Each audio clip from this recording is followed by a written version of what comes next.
Quelque chose s'est produit dans le royaume des esprits, et il y avait votre nom dessus. Pendant 2 heures complètes, Dieu a tout mis en pause. Le Levien a retenu son souffle, pas parce que vous étiez en danger, mais parce qu'un message sacré passait. Un message juste pour vous. Et maintenant, il ne peut plus attendre. Ce n'est pas seulement une vidéo, c'est un rendez-vous divin. Si vous regardez cela, vous n'êtes pas ici par accident. Vous avez été fouillé, étudié et protégé d'une manière que vous ne pouvez même pas imaginer. Et maintenant, Dieu dit, écoutez attentivement. Parce que ce qu'il a attendu des heures à dire changera votre vie pour toujours. Vous avez été surveillé. Oui, regardez. Non seulement par des ennemis ou des critiques, mais par le ciel. Les anges vous ont entouré. Un enquêteur a été envoyé pour vous exposer et a trouvé la sainteté. Celui qui est venu pour le scandale a trouvé Dieu à la place. Vous marchez dans la foi, faisant confiance à la Bible, chuchotant le nom de Jésus-Christ à travers les larmes. Et maintenant, tout est caché apparaît. Il ne s'agit pas seulement de secret, il s'agit de justification. Il s'agit de votre « percée trop grande pour rester à huis clos ». Ne faites pas défiler, ne faites pas taire l'esprit. Parce que si vous ignorez ce message, vous pouvez manquer le moment même que Dieu est orchestré dans les coulisses. Ce n'est pas pour tout le monde, c'est pour l'élu. Pour celui qui a pris du poids en silence, se sentant invisible, mal compris, mais jamais abandonné.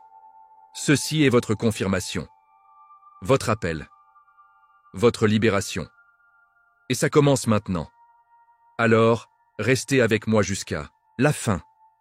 Parce qu'au moment où ce message est terminé, votre esprit sera éveillé, votre direction sera claire, et votre cœur sera aligné avec quelque chose de saint, quelque chose de puissant, quelque chose de directement de Dieu. Il y a des moments où les cieux s'arrêtent. Non pas parce que Dieu est silencieux, mais parce qu'il prépare le terrain pour quelque chose de sacré. Les élus, oui, ceux qui marchaient tranquillement dans la foi, s'appuyant sur les promesses de la Bible et invoquant le nom de Jésus-Christ, ne sont pas oubliés. En fait, ils sont farouchement gardés. Et si je vous disais que pendant que vous dormiez, une armée d'anges entourait votre maison, que l'archange Michael lui-même a été affecté à votre cas, non pas par pitié, mais à cause de l'objectif. Le tome Psaume 34, 7 nous rappelle « L'ange du Seigneur campe autour de ceux qui le craignent et il les livre. » Ce n'est pas de la poésie, c'est le protocole dans le royaume de Dieu. Dieu a essayé de vous atteindre, pas avec le tonnerre, mais avec tendresse. 2 heures, il a attendu. Pourquoi? Parce que le moment devait être parfait. Ce n'est pas le genre de père qui fait irruption. Non, il frappe légèrement. Apocalypse 3, 20. Et dans ces heures de retard, l'alignement divin a eu lieu. Pendant que vous vous battiez avec doute et rejouez des prières sans réponse, Heaven préparait votre révélation. L'attente n'était pas une punition, c'était la conservation. Parce que lorsque Dieu parle à un élu, le message ne se contente pas de atterrir, il se transforme.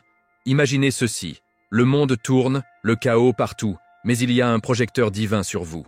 Votre nom est chuchoté dans les salles célestes. Non pas parce que vous êtes parfait, mais parce que vous êtes aligné. Et cet alignement n'est pas un accident. C'est le résultat de 1000 décisions prises en secret. Il vous est temps que vous avez choisi l'amour plutôt que la vengeance.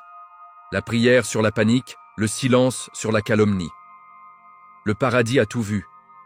Vous pensez que ces petits actes d'obéissance étaient invisibles? Non, bien-aimés. Ils étaient comptabilisés comme monnaie spirituelle. C'est pourquoi vous avez été si protégés. C'est pourquoi les attaques ne vous ont jamais fait sortir, parce que la main de Dieu n'a jamais levé. Lorsque Dieu sélectionne une personne pour la protection divine, il ne s'agit pas seulement de les garder en sécurité, c'est de les préparer à la visibilité. Vous n'êtes pas seulement protégés, vous êtes raffinés. Pensez à Joseph, accusé, jeté dans une fosse, oublié en prison. Mais tout au long, Dieu était avec lui. Genèse 39, 21. Pourquoi? Parce que Joseph avait rendez-vous avec Destiny. Tout comme toi, chaque embuscade spirituelle, chaque revers, rien de celle-ci s'est produite sans surveillance divine. Même les retards étaient saints. Donc, voici, toujours debout. Ce n'est pas de la chance, c'est une intervention divine. Le genre qui ne se défend pas seulement, mais définit.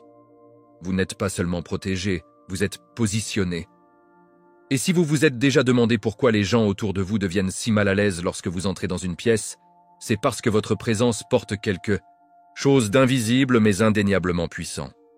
Foi, lumière, l'autorité de Jésus-Christ, le murmure de Dieu. Et maintenant, il est temps pour ce qui a été caché pour commencer sa révélation. Avez-vous déjà eu l'impression que quelqu'un, et vous regardez, pas par soupçon mais par curiosité, comme si votre vie était observée, étudiée, peut-être même testée? Eh bien, et vous ne vous trompez pas. Dans ce scénario divin, Dieu a permis à un enquêteur d'être envoyé votre chemin. Mais voici la torsion de l'intrigue que seule la Bible pouvait préfigurer. Ce qui était censé vous exposer a fini par l'exposer à Dieu. Au moment où cette personne s'est approchée assez pour vous voir vraiment, il n'a pas trouvé de scandale ou de péché, il a trouvé le caractère sacré. Il s'attendait à l'obscurité mais trouva une lumière. Et c'est le pouvoir de vivre en alignement avec Jésus-Christ. Luc 8,17 déclare « Car rien n'est caché qui ne deviendra pas évident, ni rien de secret qui ne sera pas connu et ne sera révélé. » Il ne s'agit pas seulement de secrets révélés. Il s'agit de la vérité de qui vous êtes justifié par le ciel lui-même. Votre promenade de foi, votre obéissance tranquille, vos larmes à huis clos, elles ne sont pas connues de Dieu. Ils sont témoins. Et maintenant, même ceux qui sont venus près de vous avec de mauvais motifs sont transformés par ce qu'ils ont découvert en vous. Pouvez-vous imaginer l'impact de quelqu'un envoyé pour déterrer de la saleté sur votre nom, seulement pour se retrouver à genoux à la recherche de Dieu? Ce n'est pas une fiction, c'est la stratégie divine. Et la Bible nous montre souvent ce genre de renversement. Pensez à Saul traquant les chrétiens, seulement pour devenir Paul, le plus grand messager de l'Évangile. Parfois, ceux qui sont affectés à suivre votre chute sont en fait conduits à leur propre ascension. Et toi, vous êtes le navire de cette sainte perturbation. Il est essentiel que vous compreniez ceci. Vous n'avez pas besoin de prouver votre innocence, votre valeur ou votre onction à qui que ce soit. Dieu le fait déjà en votre nom. La vérité éclipsera toujours les ombres. C'est pourquoi ceux qui ont bavardé sur vous sont maintenant confus par votre lueur. Ceux qui s'attendaient à ce que votre chute regarde votre promotion divine. Le poids de la révélation commence à écraser les mensonges et le ciel orchestre l'exposition de chaque intention cachée. Ce n'est pas une vengeance, c'est la révélation. Alors ne rétrécissez pas. N'abaissez pas votre lumière pour réconforter ceux qui doutaient de votre promenade avec Dieu. Vous n'êtes plus censé être caché. C'est la saison où même les observateurs se réveillent. Même les sceptiques voient les Écritures prendre vie grâce à votre témoignage. Vous n'avez pas seulement survécu à leur examen minutieux, vous êtes devenu la raison pour laquelle ils ont ouvert la Bible. Et c'est, mon ami, ce que signifie être vraiment choisi. Mais avant d'aller plus loin, parlons du pardon. Pardon, c'est l'un des outils les plus mal compris entre les mains des élus. Beaucoup croient que c'est une faiblesse. Cela permet aux gens de s'en tirer avec ce qu'ils ont fait. Mais dans le royaume de Dieu, le pardon ne les libère pas. Il vous libère. Il ne s'agit pas de dire qu'ils avaient raison. Il s'agit de dire que vous n'allez pas laisser l'amertume manger le jardin que Dieu a planté dans votre âme. Et pour les élus, le pardon est l'oxygène. Vous ne pouvez pas porter la lumière de Jésus-Christ tout en traînant les chaînes du ressentiment. Parlons réel. Cette personne qui vous a trahi, celui qui a parlé de votre nom dans des pièces que vous n'avez jamais entrées, qui a embauché quelqu'un pour surveiller votre vie, pas parce qu'ils vous détestaient, mais parce qu'ils avaient peur de vous perdre? Ouais, c'est réel, ils ont agi par peur, pas toujours de méchanceté. Et bien que la peur ne soit pas une excuse, cela vous aide à comprendre que leurs blessures ne concernaient pas votre valeur. Il s'agissait de leur rupture. Rappelez-vous ce que Jésus a dit sur la croix? « Père, pardonne-leur, car ils ne savent pas ce qu'ils font. » Luc 23, 34. Ce n'était pas poétique, c'était puissant. Au moment où vous pardonnez, vous arrêtez de saigner. La blessure ne disparaît pas, mais elle cesse d'infecter votre âme. C'est comme une chirurgie spirituelle. Ça fait mal, c'est délicat, mais ça vous sauve. Le pardon ne signifie pas la réconciliation. Cela signifie la libération. Et voici la partie sacrée. Dieu ne peut pas vous libérer pleinement dans le niveau suivant jusqu'à ce que vous ne l'élitions de votre cœur, parce que le poids de votre appel ne peut pas être transporté avec des mains serrées de colère. La Bible dit dans Marc 11, 25 que lorsque vous priez, si vous tenez quelque chose contre quelqu'un, pardonnez-leur afin que votre Père céleste vous pardonne. Maintenant, laissez-moi être clair. Pardonner ne signifie pas oublier. Cela signifie guérir. Et cette guérison efface le chemin que le Seigneur prépare juste pour vous. Il redresse ce qui a été tordu.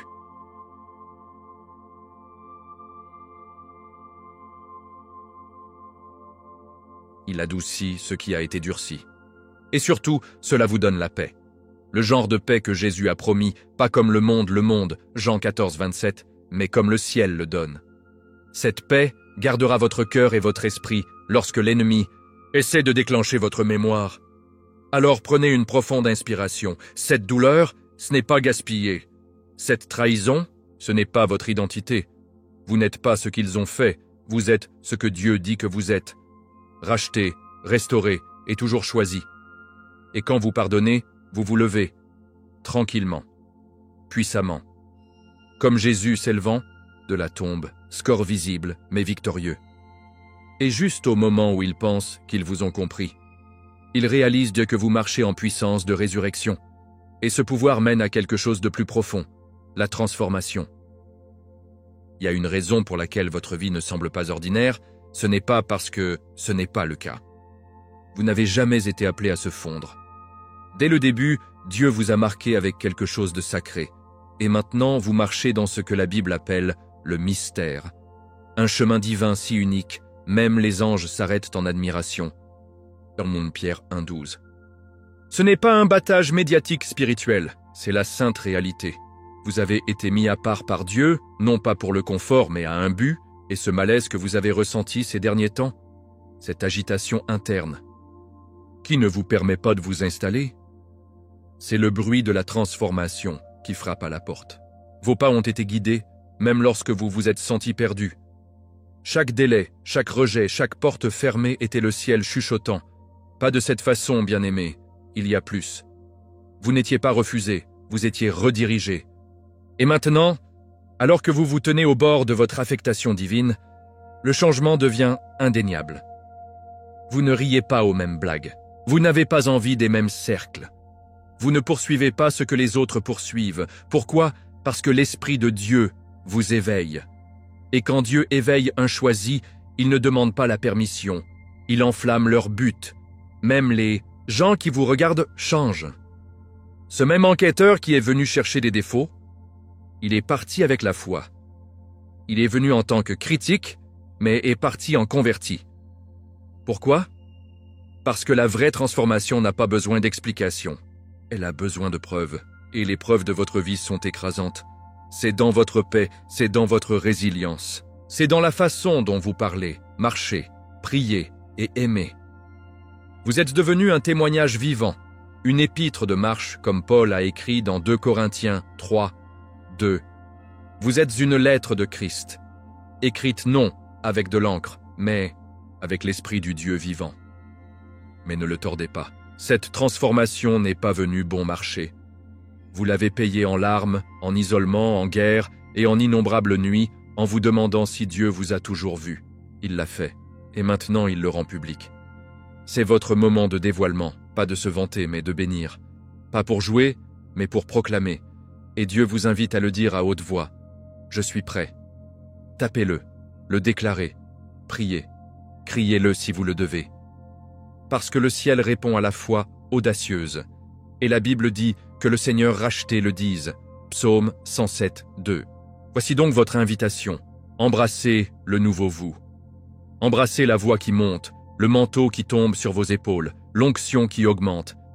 Vous n'êtes pas qui vous étiez l'année dernière, ou même la semaine dernière. Et devinez quoi ? Vous n'êtes pas censé l'être.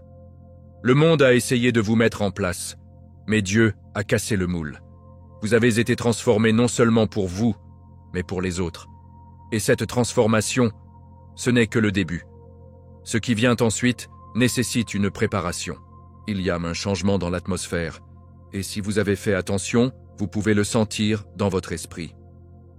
Ce n'est pas juste une autre saison, c'est un rendez-vous divin.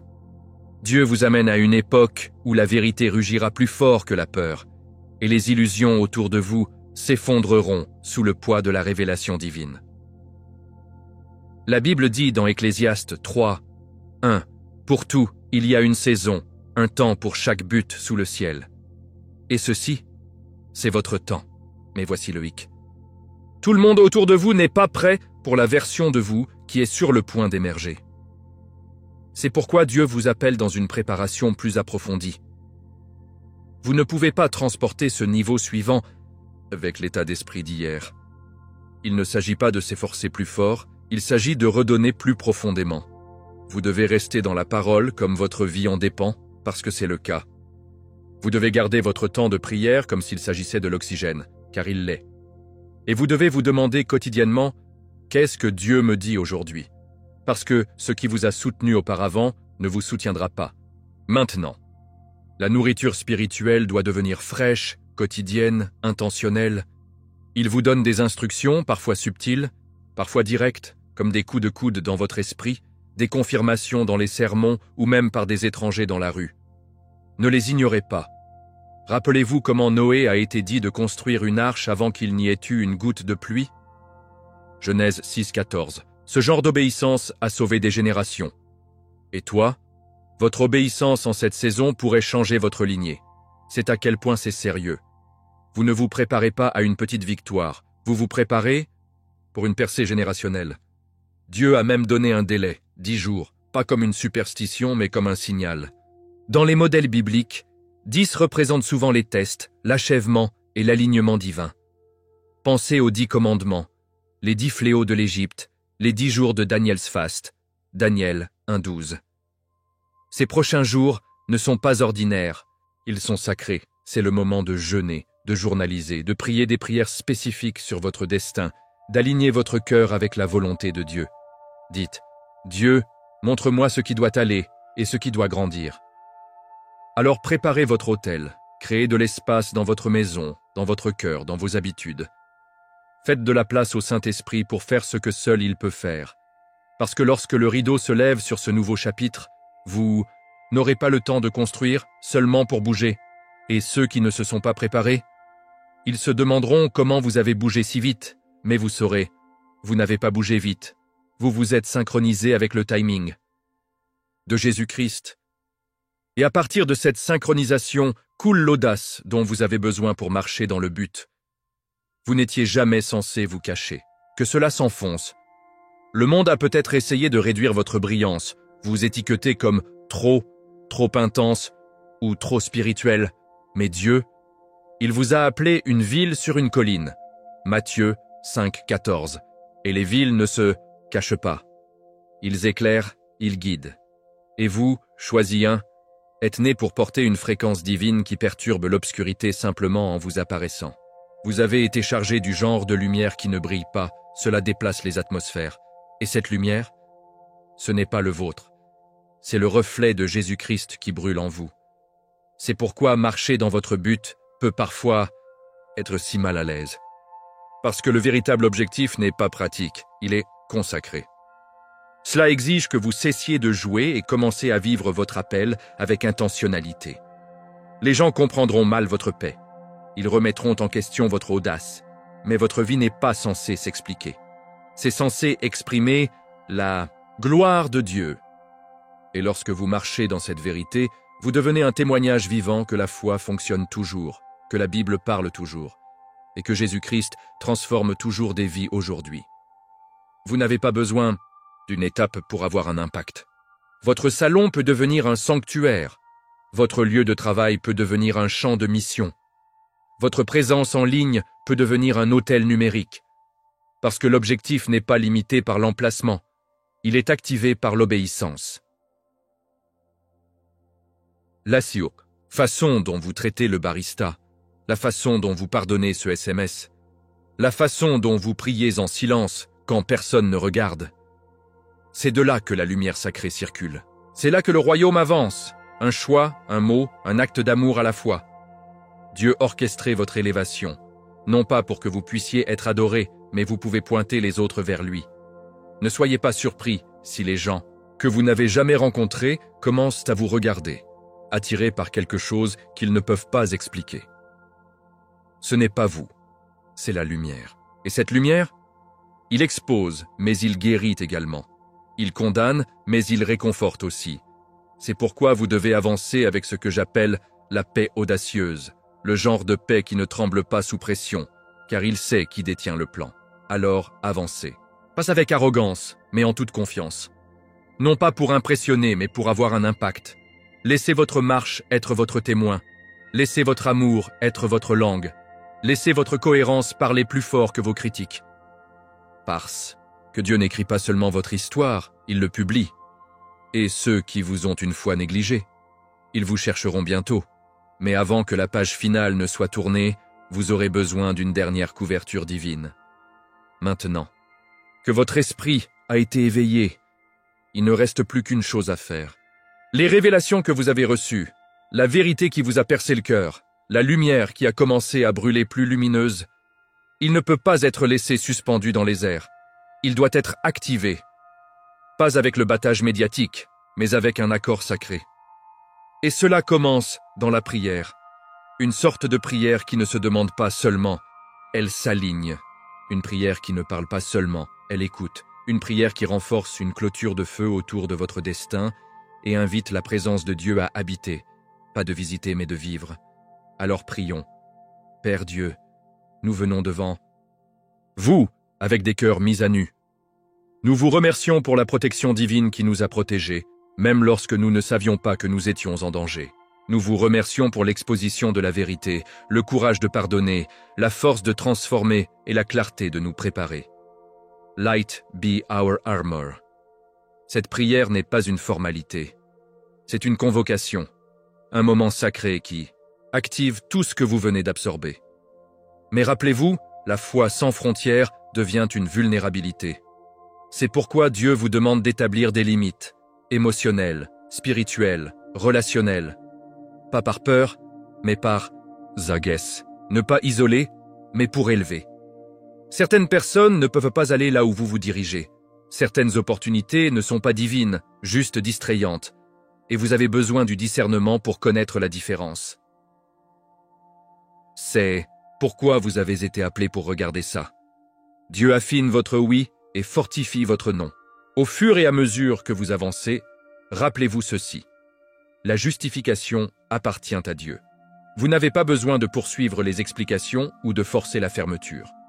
Laissez la présence de Jésus-Christ parler pour vous. Laissez la Bible rester votre fondation, pas votre repli. Et lorsque vous entrez dans de nouvelles pièces, portez l'humilité de celui qui sait qu'ils sont choisis, pas intitulés, mais confiés. Votre histoire est maintenant un phare pour les autres perdus. Votre obéissance a fait de vous un navire pour l'impact sacré. Ne minimisez pas cela. Et maintenant, respirez. Vous avez été couverts, équipés, affirmés et envoyés. Mais ce n'est pas la fin. C'est le déverrouillage. À partir de ce moment, tout se déplace. Vous le ressentirez dans vos interactions, vous le remarquerez dans vos décisions. Parce que quelque chose de divin a été activé. Et il n'y a pas de retour en arrière. Alors marchez, choisis un. Marchez hardiment, humblement, fidèlement, dans le divin ensuite. Maintenant que vous avez entendu ce que Dieu a attendu des heures pour livrer, qu'allez-vous en faire? Laissez un commentaire ci-dessous et dites-moi quelle partie de ce message a le plus secoué votre esprit.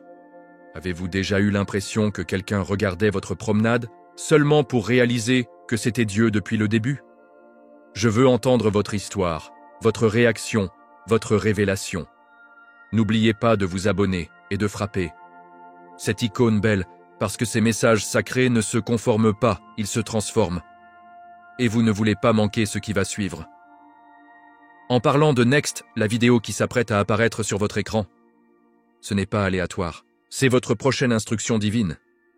Le regarde et laissez Dieu continuer ce qu'il a commencé dans votre esprit. Restez fort, restez choisi et restez à marcher dans la lumière. Je suis José et je vous verrai dans la prochaine révélation.